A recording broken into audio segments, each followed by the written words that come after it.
We are talking Peter Laviolette, Patrick Kane, the newest New York Rangers, and a whole bunch else with our Fantasy League runner-up, Mr. Dan Scaturro. All this and much, much more on today's episode of Locked On New York Rangers.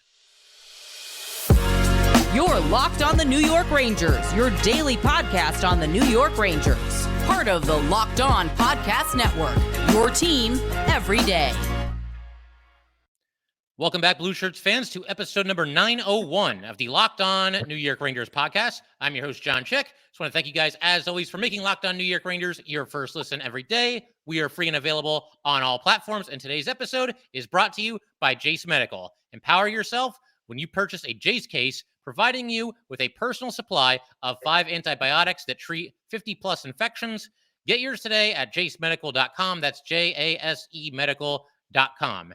And as I mentioned, I am joined here today by our Locked On New York Rangers Fantasy Hockey League runner-up, Mr. Dan Scaturro. Dan, first of all, welcome to the show. I know you're kind of one of the old school listeners. You've been with me, right from the beginning, so it's an honor to talk to you here tonight.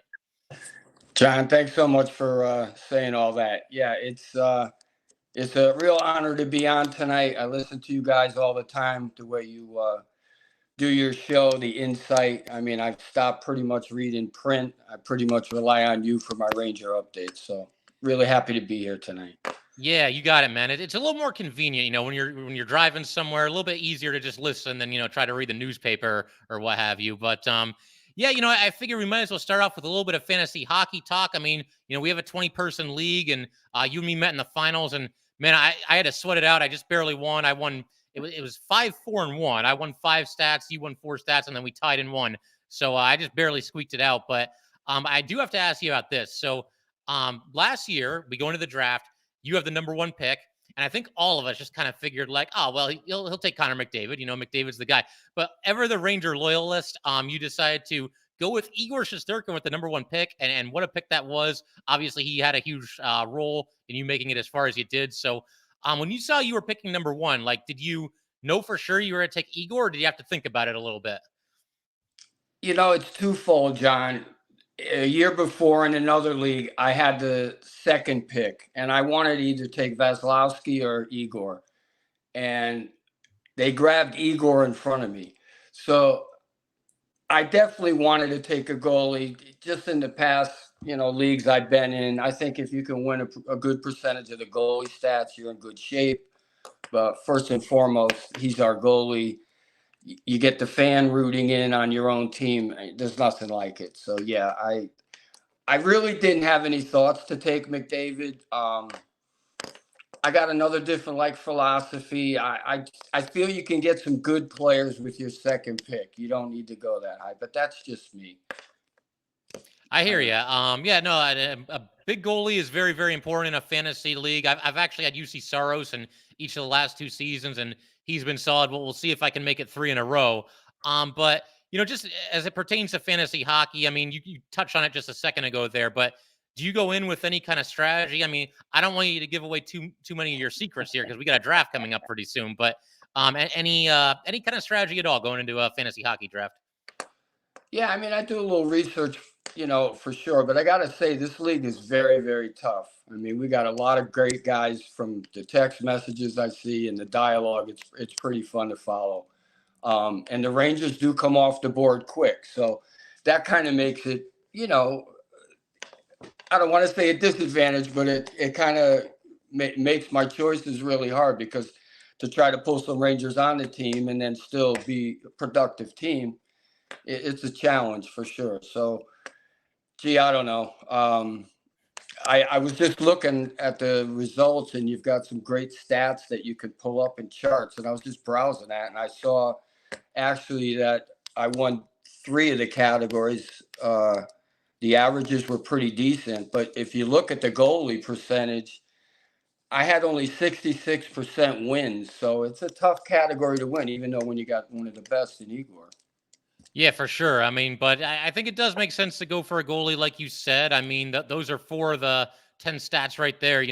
Laying in the hands of your goalie, basically. I did want to ask because you made a great point there about how the Rangers, they really fly off the board in this league because I mean there's 20 Ranger fans, so of course that's going to happen. Sure. But yeah, I don't think 2 years ago I had Kreider, and that worked out great for me. I got very lucky there. But you also went with Filipino this past season, and you didn't get him. I was checking earlier today. You didn't get him until the 11th round. I get the feeling maybe he goes a little bit sooner this year. But are you like a big Filipino guy, or you just saw he was there and you had to have him? Just what was your thought process with Hedel there in the 11th I round? mean, actually, it's actually, John, a little of both. One, Okay. I love the skill set. I think his game. I hope the other two guys, Kako and Laf, can pick it up. But Hedo's making more strides right now. I know he's a little bit older. He's going into almost his fifth year, I think, or sixth. As crazy as that sounds, I think Yeah, it's wild. Yeah. But he reminds me a little. I don't know if he's as tough yet, but he's got a little Rick Nash in his game where he'll go to the net hard. I love his shot. I'm a big left-handed shooter. I love that. So I like his skill set. So he is a kind of player throughout the years with the Rangers I've been always attracted to.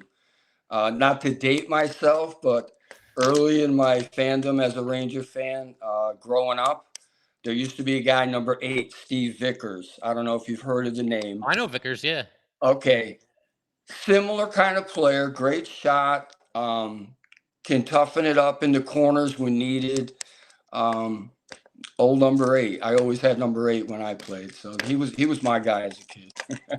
Yeah, that's awesome. Hedo reminds me of him, which is a little bit to do with that. But he'll probably go off the board sooner this year. I would think so too. And while we're talking about Hedel, I might as well throw this out there for you as well, because it's something that I've talked about a couple times, and guests that I've had, we've asked them about it too. Do you want to see Hedel with Panarin this year, or you're good with Trocheck staying there? A tough call. Yeah. I've kind of gone back and forth on it myself. I think I still lean a little toward Trocheck, but I'd love to hear your take on that. Yeah, I guess with the experience, you want Trocheck as your 2 center. The face-offs is glaring with Hedel, I guess.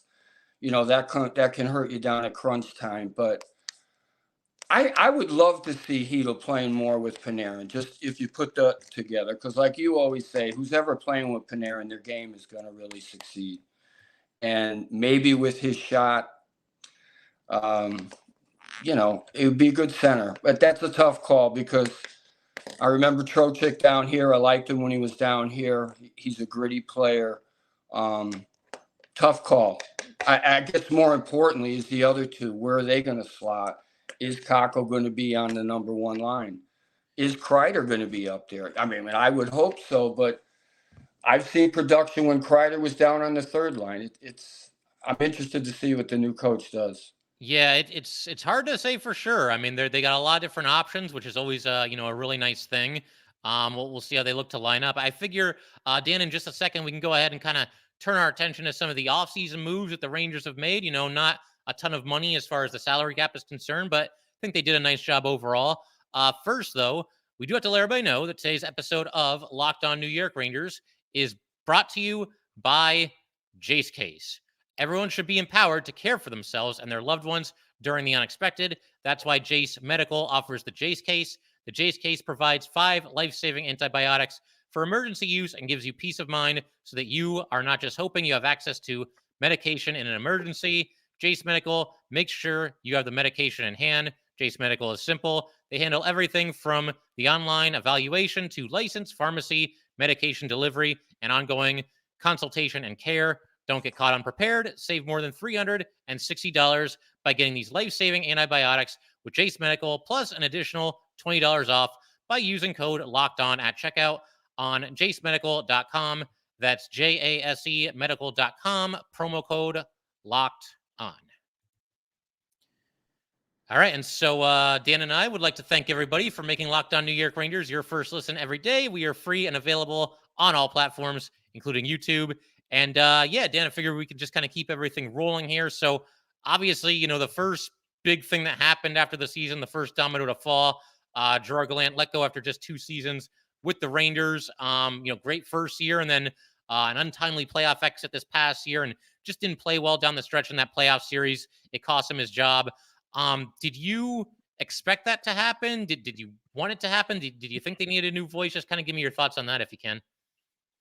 Yeah, I don't know if we received a lot of transparency. The word, I guess, was something happened between games 3 and 4, maybe between him and Drury. Um, I think, I think Gallant, he maybe didn't want to obtain maybe Kane. I don't want to call him out on that. I'm not sure. I've been hearing that. With that being said, he's the kind of coach, he likes certain players and how he likes to use them. And I think, certainly Drury has a mindset, and something was a disconnect there. And then the results were not good. They seemed flat after that. It was a head scratcher for sure, because after games 1 and 2, everybody must have been sitting back and already thinking of Carolina or whoever was going to be next. So, yeah, I like the man. I think he's a player's coach, but he doesn't let them get too close to him. I heard that the practicing might not be what one thinks, but he did produce. He's an old school hockey guy.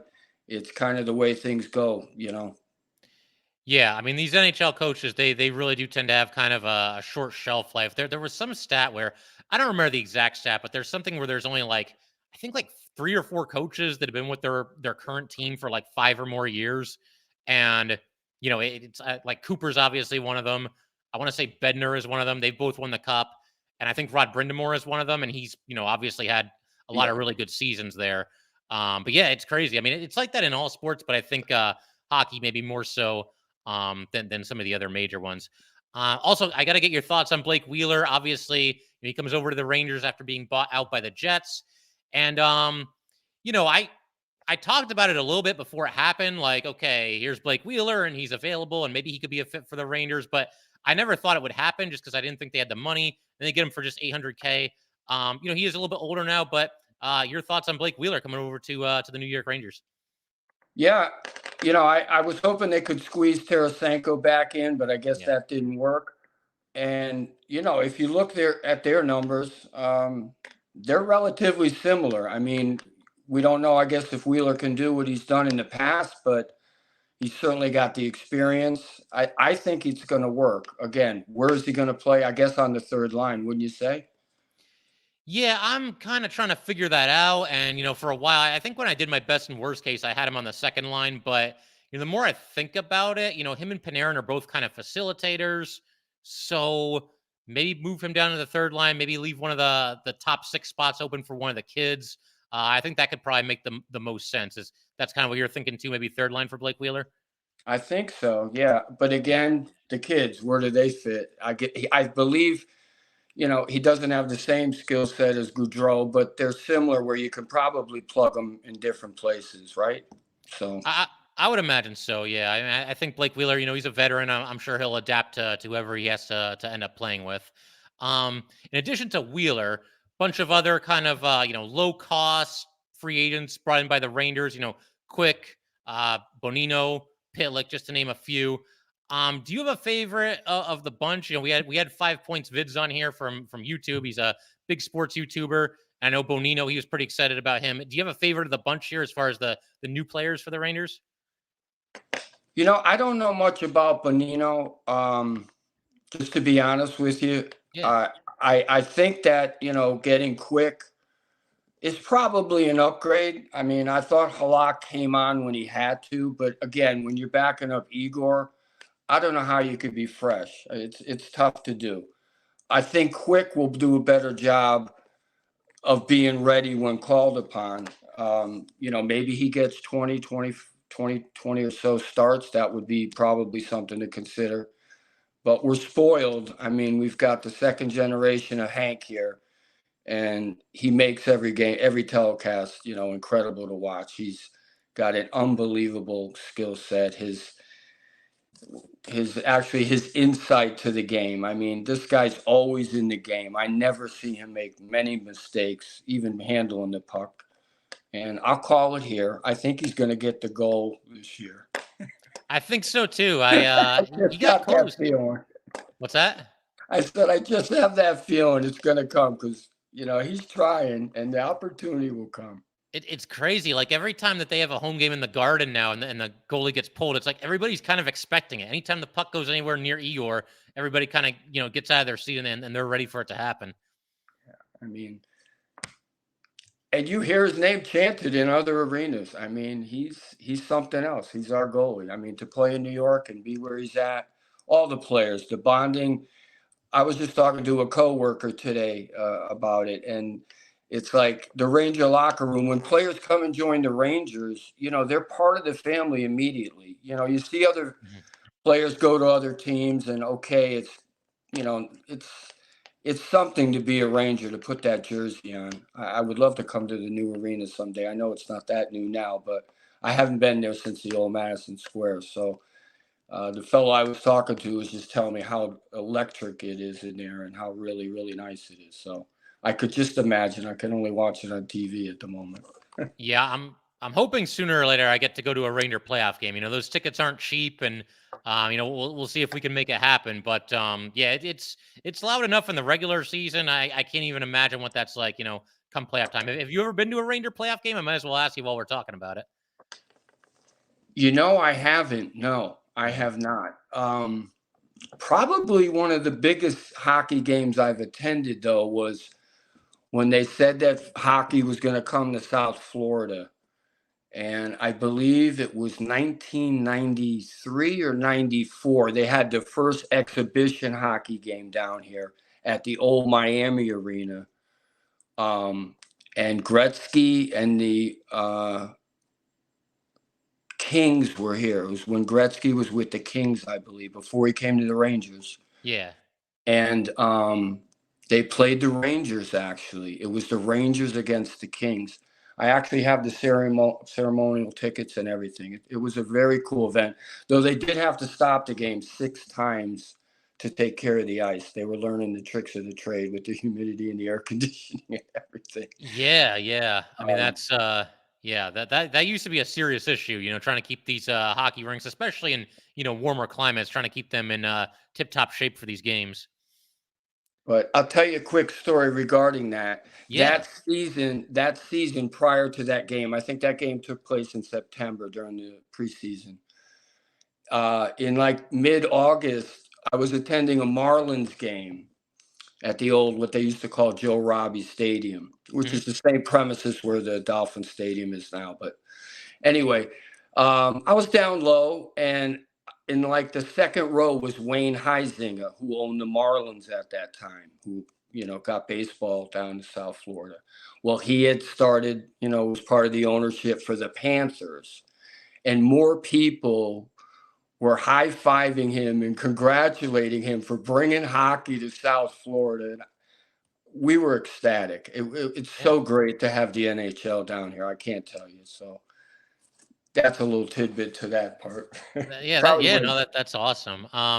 We were talking about. I want to get back to this because you touched on Patrick Kane. Just for a brief second there. It's kind of going to be, I think, a pretty long, drawn out situation here as far as what's going to happen with Kane and who he's going to end up with. But man, he split the fan base immediately. Like as soon as the Rangers traded for him, some people were all for it. Oh man, Showtime Patrick Kane, let's do this. And our people didn't want him coming anywhere near this team. So I'll put it to you. I mean, if he's looking to come back to the Rangers and he's willing to do it for obviously a discount, and he's able to, rejoin the team at some point this season, are you pro that or are you anti that happening, as far as Patrick Kane being back? Well, if I could touch on quickly what I thought when he joined the team, I thought he seemed a little out of shape, or maybe that's the wrong word. He wasn't in shape, let's just say. And it took him a while to get his legs. And he's always got the hands, we know that, but it seems like, he needed to get it going a little bit more. He finally did a little bit, I guess, when it got closer to the playoffs. I don't know where he's at. As far as the dynamic and the culture of the team, him coming on board, I think anybody, like I said, can join the team and fit in. I didn't think he was a prima donna. I didn't think he was anything like he was too good for this team. I'm sure he tried 110%. It was just the results that were on the ice. But I would say if I'm Drury, I'd like to see the way things start to go before that time comes. It's a very hard call. I trust they make the right decision, but I don't know one way or the other. Yeah. He's done a pretty good job at the trading deadline, so I guess I'm not sure who else is going to be available, but I would compare it up then. Yeah, for sure. Yeah, no, it's very interesting with Kane. I think it's going to be a very interesting storyline to track as far as who he ends up with, and if he wants to try to work his way back to the Rangers. Yeah, it's a tough call. My thing, and it's kind of what I said last year, is like if you have a chance to add Patrick Kane, bad hip or not, and whatever the case might be, it's kind of hard not to do that because who do you want like last year? If you get a game 7, do you want Patrick Kane out there or do you want Jake Leschyshyn out there? You know what I mean? So the right answer I think is pretty obvious. I mean, I know some people were worried about the team chemistry and everything.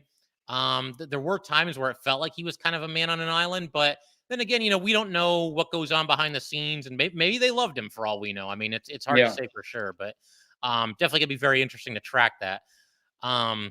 I figure, Dan, I want to keep everything rolling here. We'll wrap up with a couple more questions about the Rangers. We'll do a quick lightning round at the end as well, and we'll do all that good stuff in just a second. All right, so just to keep everything rolling here, Dan, wanted to ask you about the defense pairings. I figure we were talking about the line combinations earlier. So I know that there's some Ranger fans that would like to see Adam Fox with K'Andre Miller, and I'm open to that idea. But me personally, I kind of like sticking with Fox and Lindgren, and then also Miller with Trouba. But any thoughts on that? Like is the duo of Fox and Miller, is that too good for you to say no to, or how do you feel about that? I don't think it's needed, John. I agree with Yeah. you. It might be more because Lindgren and Fox, it's a great team, and they complement each other so well. I'm more concerned about what's going to happen with the third line. I love Schneider. I think he's just going to keep getting better. I don't know if a Schneider plays with Miller. You can't be dropping Trouba down that much, but I think who is gonna pair up with Schneider? Is it going to be what is it, Gustafson they just got, right? Gustafson and Jones look to be the two that are kind of in the mix right now. Yeah. I think Jones deserves a shot. I mean, I think they could maybe be similar to the top pairing, and you've got a hitter and a good player in Schneider and Jones with some skill. And then use Gustafson as the sixth man or the seventh man, but I wouldn't shake up the top four. I wouldn't. I mean, Miller's good. He brings the offense to Trouba. I like it, and Trouba's shot is better than people think. So Yeah, I tend to agree with you. I mean, I think you do he it needs to that get way, it and on goal a little bit more, but yeah, no, he just bombs it, and if it's on goal, it's on goal, and if it's not, it's not. But yeah, I'm with you. I mean, I think for the most part, I tend to like the pairings where you get kind of the old school gritty guy, whether it's Trouba or Lindgren or Schneider, and then you get the more offensive guy, the more dynamic. I mean, Adam Fox does it all, but I mean, he's kind of the offensive guy with Lindgren, and then guys like Miller and whether it's to be Gustafson or Jones. And yeah, I feel like that's one of the only like true position battles going into training camp is who's going to be that sixth defenseman, Gustafson or Jones. Sounds yeah, like you kind of prefer Zach Jones a little bit. I think I probably lean that way a little just because Gustafson's just kind of a journeyman, but that's gonna be an interesting battle to keep our eyes on, I think. yeah. Well, they seem to be able to fill it pretty well over the last couple seasons. I mean, even Harper did a pretty good job when he was there. Um, the big guy was the Russian Mikolov, the guy that just left. I thought Yeah, he did a pretty good job too. So Mikola. Yeah, I thought he Mikola, was solid. yeah, Yeah, he did a nice job. I think And he's down here with the Panthers now. Actually, he is. I want to say he signed, I think, a 3-year deal with them, and I know some fans were hoping that he would come back, and I was open to it, but again, you look at the salary cap situation, it was just like I don't think this is going to work, yeah, yeah, But I thought he did a nice job, throughout the entire second half of last season when he was here. Um, Want to get your thoughts on this too. I don't know if you got a chance to see the episode where we ranked the top 5 Ranger rivals. I went from 5 all the way up to number 1, and I had the Penguins at number 1. But How about you, Dan? I mean, for you, who is the biggest Ranger rival of all time, of current time? Whatever you want to go with. Only because I go back a little bit further, I'd have to say the Islanders won. Okay. Some great playoff games in the 70s with them when the Islanders were becoming who they became to get 4 cups in a row there. That really built that rivalry to me. I mean, it's different players, different time now, but I would put that one. If I brought more current seasons into play, I'd have to say Pittsburgh too, for sure. The fan bases don't like each other, that's for sure. 3, probably Philly. 4, I would say the Canadians 4, again, Okay. going back in the day, we played them in the 79 Cup and lost. Yeah. 5. I mean, you got the Caps are still there. Who is it? You know what? I'll throw in Florida only because what I deal with down here with Panther fans. So Florida at 5.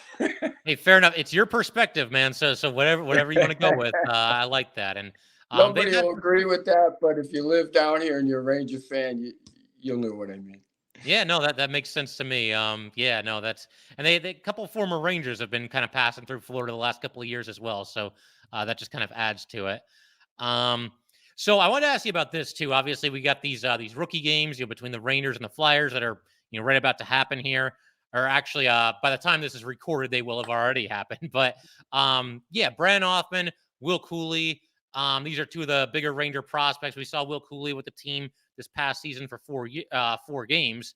Are you hoping to see those guys? Are you excited about them? Is there a prospect that you're really looking forward to, eventually rocking the Ranger blue?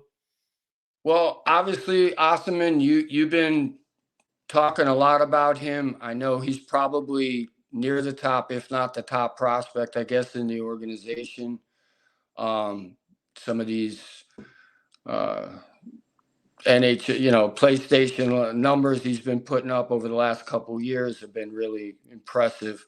I did hear on some show that they felt he needed to get grow into his body a little bit more. I think when you were talking to the Lockdown guys with the Blue Jackets, I think one of those fellows mentioned it. I haven't seen a lot of video. I rely a lot about pretty much what I read, and as they get closer, I guess. Cully, I saw a few times. Looks like a solid player. What's the other fella? Sakura, right? Don't they have Sakura as well? Adam Sakura, yeah. Yeah, I've been hearing about him. And so I don't have much insight on them, but as far as giving them a chance, I think it all depends. Laviolette, he has known to be okay with kids and trying to get them into a system. I think if they get the shot and be impressive during this rookie camp they have going, I don't see him starting with the team, but I don't see why he couldn't be called up if he's ready. I mean, yeah, I've had kind of a similar take where it's one of those things where it's like maybe just start them in the AHL, start them with the Hartford Wolfpack, especially Hoffman, because he's never even played in the AHL. So yeah, put them with the Wolfpack. If you need a spark or if they just absolutely dominate, then maybe that's a conversation to be had a little bit later in the season. But John, let me ask you, I mean, there's a lot of talk about how we've handled the kid line and how they've progressed and how they've been used. What are your thoughts? Do you think it's a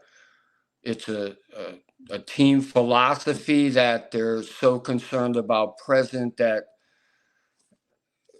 it doesn't matter about one's progression, that they are either going to be able to do it on their own? Or, I watch a team like Tampa. Cooper was the AHL coach and worked with a lot of these guys before they came in, and then was able to really run with them, and look what they did. Mm-hmm. I was hoping the Rangers would consider the fella down at Hartford. I really was. He was my top choice just because of that mindset of what's happening with the kids and the progression. Now, every individual player is different for sure. And like I said, I think Hedo's moving up. I love Kakko's skill set. He's tough down around the goal line. He's a great puck handler. It's hard to get the puck away from that guy. How do you use that? Panarin's a puck handler. I don't think those two mesh together on the same line. That's just my opinion. But the younger guys, I haven't seen much of them. Again, I've just been reading a lot. Yeah. What's your thoughts about how they handle young guys? Yeah, overall mixed results. Obviously, they've had some real swing and misses in the draft. Over the years, the two that immediately come to mind are Elias Anderson and Vitaly Kravtsov. I think with Lafreniere specifically, it's kind of a weird situation because teams that pick first overall, they're usually really, really bad, right? And so they pick first, and it's probably not going to be too long before that player debuts for them, maybe right away, like it was with Lafreniere and Kakko. But when the Rangers were picking first overall, they weren't a great team, obviously, but they weren't like one of the bottom feeders either. They weren't one of the teams at the bottom of the pecking order in the entire league. So, yeah, Lafreniere gets his chance, but you've got two left wingers who are pretty darn good in front of him, Panarin and Kreider. And, of course, you can kind of counteract that. You can put Lafreniere on the right wing to get him into the top six. You could do the same thing with Chris Kreider to kind of balance everything out.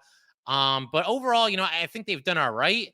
I am very curious, though, to see how Peter Laviolette handles it and to see if there will be more opportunities for some of the young guys, Lafreniere and Kakko specifically.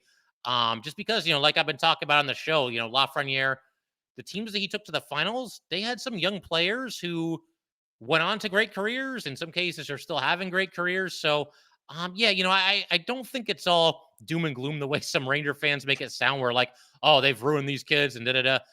No, I think they're still coming into their own. Lafreniere is still just 21. Kakko is still just 22. You look at somebody like Tage Thompson. He's like 25 or 26 now. And it wasn't until like a year or two ago that he really became a great player, this high draft pick. So I think that's a good example. And I don't think Ranger fans should be giving up on these guys, just this quickly. They're very young, John. No, there's no doubt. They're still very young, like you said, referencing that other guy. Yeah. I think like you said though, when you've got Kreider and Panarin already up there, where are they going to play? It is an opportunity game. So and if it's not your time just yet, then you need to find a way to fit in where they've got you, and maybe that's where the disconnect's been, because maybe they could have been working with Lafayette right wing before he hit the ice with the Rangers. I don't know. Food for thought. Yeah, absolutely. Definitely curious to see, how Laviolette deploys those guys this year. But Dan, I figure we can. It's been a ton of fun, obviously, talking some Ranger hockey with you. Like I said, I know you've been watching since the early days of Locked On Rangers. But if you got a few minutes, man, we can do a quick lightning round here to kind of wrap up today's show. You ready for this? Sounds awesome. Let's do it. All right, cool. So, Dan, your all-time favorite New York Ranger? Steve Vickers. There you go. You gave that one away a little bit earlier, but that's a great choice. All right. So your current favorite New York Ranger? Artemi. All right. Mika's a close second. I think those are the two best skills guys that we've got, and I think they're both underestimated. Mika certainly is. I think he's as good as most players in the league. He's got a great two-way game, and Panarin brings so much joy to the game. Let's face it, it's a game. I love his attitude. His skill set is crazy. Fans are really hard on him. They can say he was flat in that Devil series, but they all played bad, John. They did. Yeah. Maybe he isn't as tough as some in terms of with his mind. I don't know. I don't know the player that well, but what he brings to the game and the excitement, and some of his OT goals and the goals that he gets are just incredible. I just definitely Panarin and Mika. No, I'm still a Panarin guy myself. I don't want him going anywhere. Some fans will say, "Oh, trade him." Well, first of all, he's got a no move clause, so that's not going to be easy. And secondly, good luck replacing his 100 points that he gets every season. I don't know how you're going to do that. We'll keep it rolling here. Dan, favorite hockey movie? Do you have one? Slapshot. All-time classic. I do like that. I haven't seen it in a long time, but it's a good one. No doubt. All right, so here's an interesting one. Do you have a favorite hockey video game?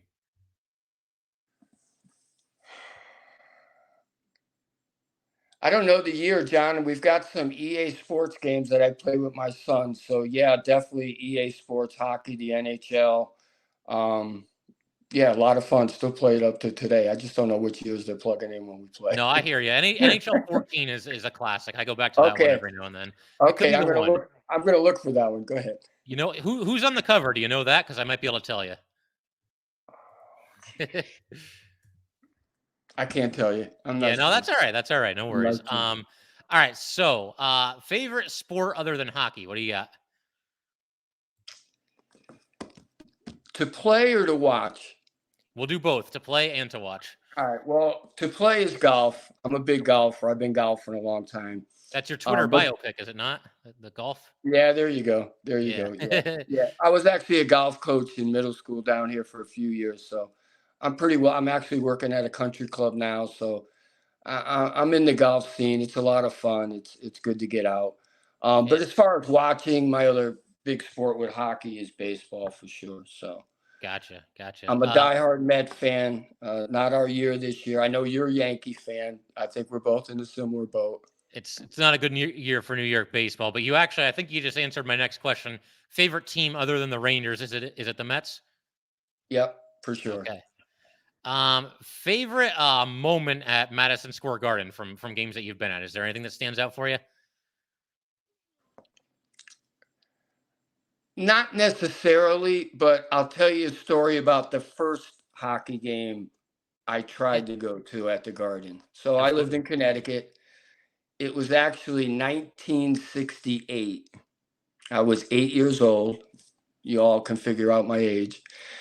My dad came home from work and he said, "We're going to the Ranger game tonight." We hopped in his truck. We drove all the way. We parked. I forgot where we parked. We get all the way up. Now, at that time, scalping was pretty big. We would go to games, and my dad, there was no Ticketron or anything online. You go to a box office at the stadium you were going to, basically, or you scalped on the street. They were playing the Bruins. The game was sold out. I guess we didn't know. So we tried scalping, and we couldn't get a ticket. But at the old MSG, somehow my dad must have known somebody because I never had a ticket, and we got in, but we weren't able to sit. So you figure it out. I was in the corridors and really could only see the ice when someone passed through and the door opened. It wasn't even like we could open the door. Right. So as strange as that sounds, I partially saw a hockey game, but I could hear the crowd. I could hear the roar. The Rangers won 3-1. I think Jacquemin was in goal. But I really didn't get to see the game, John, but I thought it was kind of unique. It was my first experience. That is unique. You know, you're still there. You got the Garden atmosphere. You're feeling it. And at 8 years old, you still don't know fully what's going on, but the buzz and the crowd, it was nuts for sure, from what I remember. Yeah, for sure. How about a favorite New York Ranger moment? But you got to pick something other than them winning the cup in 1994, because that's just too obvious.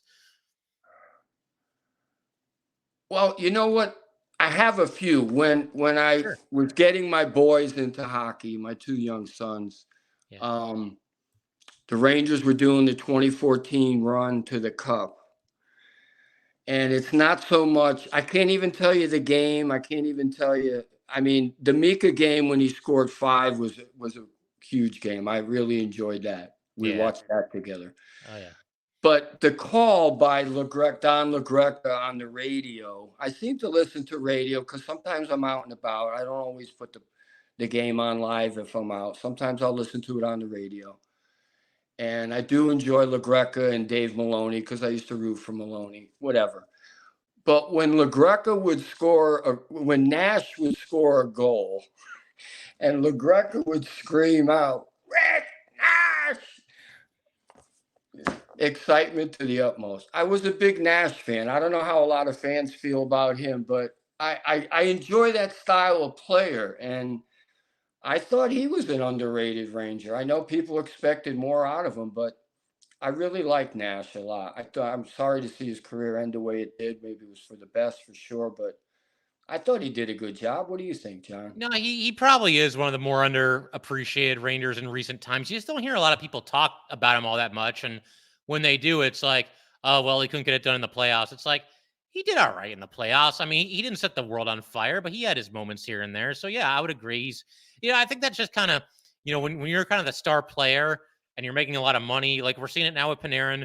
We saw it with Nash, and we even saw it with Gaborik. I was blanking for a second there with Marian Gaborik. He heard it from the fans too. So I think just naturally you're kind of a target when you're the star player making the big bucks. Let me ask you, John, when we got Nash, wasn't he a big fish to get at the time? Oh, absolutely. Yeah. He was one of the top guys available. And, in that trade, if I'm not mistaken, Derek Brassard came over there too. And, I'm a big Brassard fan. I know you are. Yeah. He was just like a throw in, and he turned out to be a heck of a player for the Rangers. So, yeah, no, I like that trade a lot. Yeah, me too. Yeah. I figured we can end on this one. You can't pick the Rangers for this. It's the same question that I got asked the other day with Locked On Blue Jackets. Who wins the Stanley Cup this season? When I first thought about it, I thought Boston was going to do it last year. I don't want to get into what happened. I'm not quite sure. If I had to pick someone,